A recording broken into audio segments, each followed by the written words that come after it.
Alejandro Moreno, que, digamos, soltó otro derechazo y presentó al cártel de Macuspana. En México, un nombre retumba con fuerza: el cártel de Macuspana.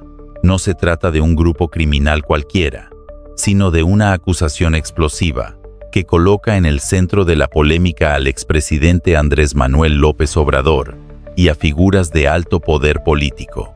¿Es esta la denuncia más atrevida de la historia reciente, o solo una estrategia para incendiar la política nacional?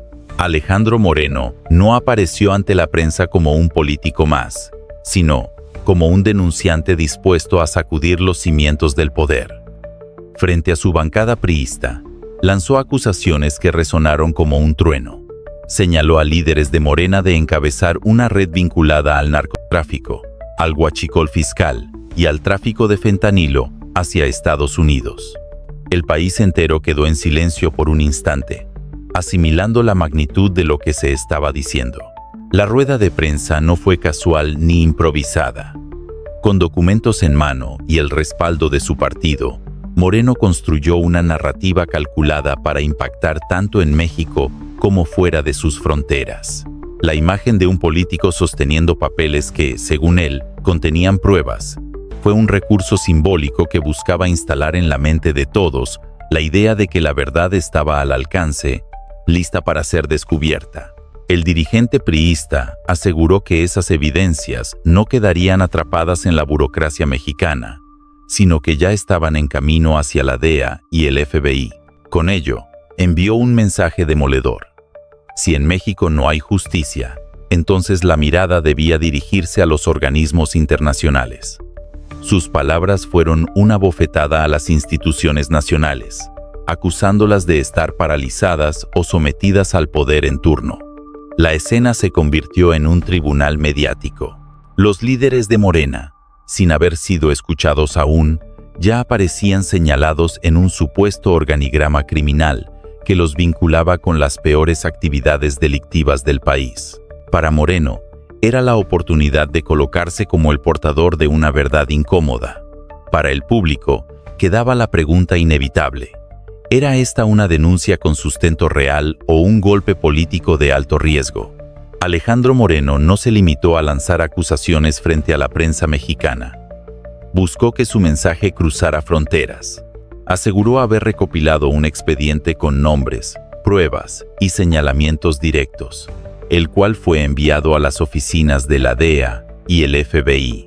Para él, la justicia en México estaba estancada, incapaz de actuar contra quienes considera intocables, y por eso recurrió a instancias internacionales que podrían dar un peso distinto a su denuncia. El detalle más llamativo fue la forma en que dijo haber hecho llegar la información: vía paquetería. La imagen resultaba casi cinematográfica.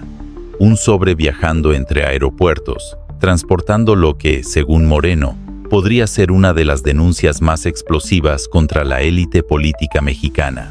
Al presentarlo de esa manera, no solo buscaba dar un aire de urgencia, sino también de veracidad, como si ese envío físico garantizara que los papeles terminarían en los escritorios adecuados. Con ello, Moreno envió un mensaje doble. Por un lado, mostraba desconfianza absoluta en las instituciones mexicanas, a las que acusaba de frenar cualquier investigación incómoda. Por el otro, intentaba colocarse como un político decidido a llevar la lucha contra el crimen hasta las instancias más altas, aunque eso significara exhibir al propio país ante los ojos del mundo. La apuesta era arriesgada, pero buscaba marcar un antes y un después en la narrativa política nacional. Sin embargo, la duda quedó sembrada. ¿Realmente esas denuncias prosperarán en el extranjero, o solo forman parte de un espectáculo mediático diseñado para ganar atención y votos?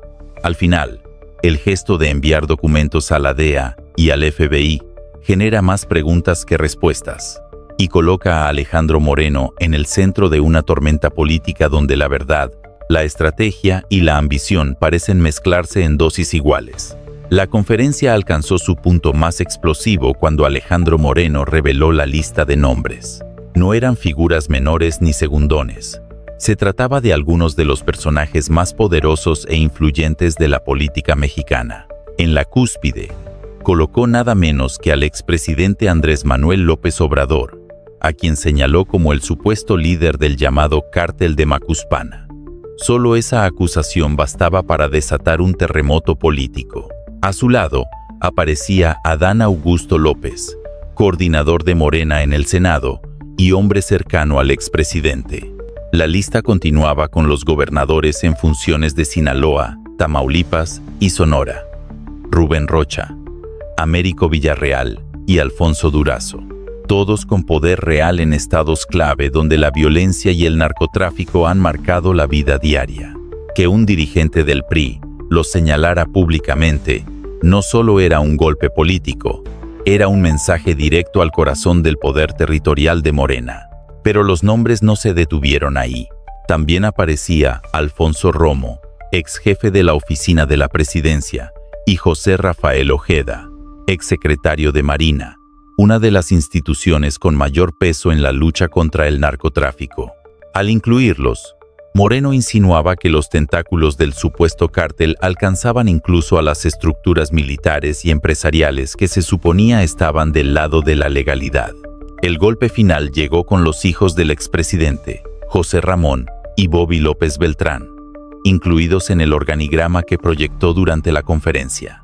La imagen parecía sacada de una serie policíaca, un mapa de conexiones donde cada rostro se unía con líneas rojas, como si todo el poder político estuviera tejido en una red criminal. Para unos fue una denuncia valiente, para otros un montaje arriesgado. Lo cierto es que el impacto mediático fue inmediato y devastador.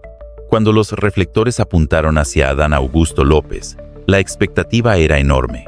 Se esperaba una respuesta detallada, quizá una defensa sólida que desmontara las acusaciones punto por punto. Sin embargo, el coordinador de Morena en el Senado optó por la burla. «Yo no hago caso a mafufadas», dijo con una sonrisa forzada, intentando apagar el fuego con un comentario que sonó más a desdén que a contundencia. La frase, aunque breve, tuvo un doble efecto. Para sus seguidores, representó seguridad y firmeza frente a lo que consideraban un ataque político sin sustento. Para los críticos, en cambio, sonó a evasión, como si un tema tan delicado pudiera resolverse con una broma ligera. El resultado fue un debate aún más encendido en la arena pública. Negó cualquier vínculo con grupos criminales, rechazó la existencia de pruebas y calificó todo el escándalo como una farsa armada por la oposición. Pero la pregunta que flotaba era inevitable. Se trataba de una respuesta estratégica para no darle más peso a las acusaciones, o de un intento desesperado por desviar la atención. En la era de la política mediática, donde cada palabra queda registrada y amplificada en segundos, la frase de Adán Augusto se convirtió en titular, meme y consigna. Su desdén podía ser interpretado como fuerza o como debilidad. Y en medio de la tormenta, la sensación era clara. El escándalo no terminaba, apenas comenzaba a crecer. La denuncia no quedó encerrada en los muros del Senado, ni en los titulares de los periódicos.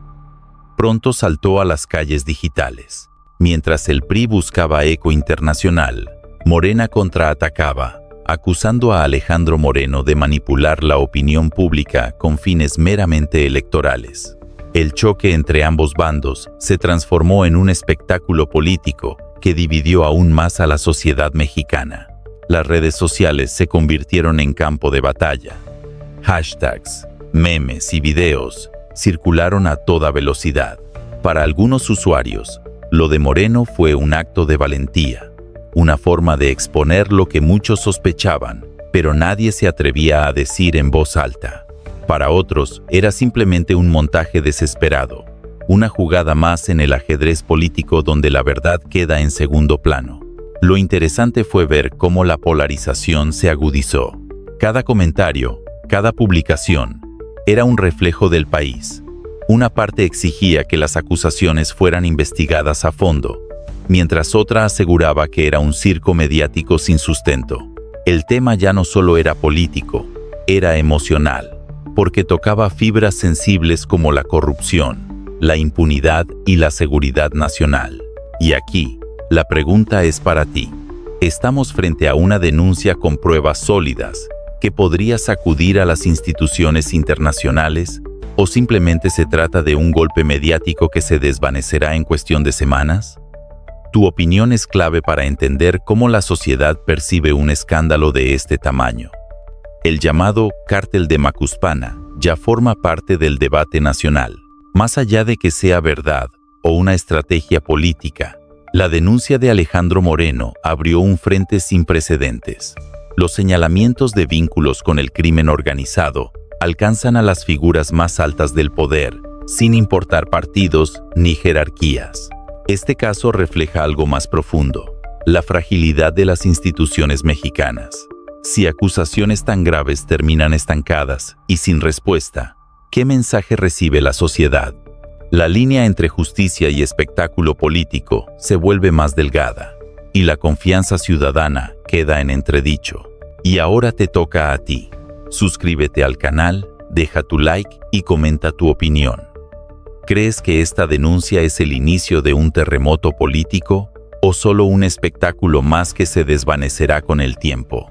Tu voz es clave para destapar lo que muchos prefieren mantener en silencio.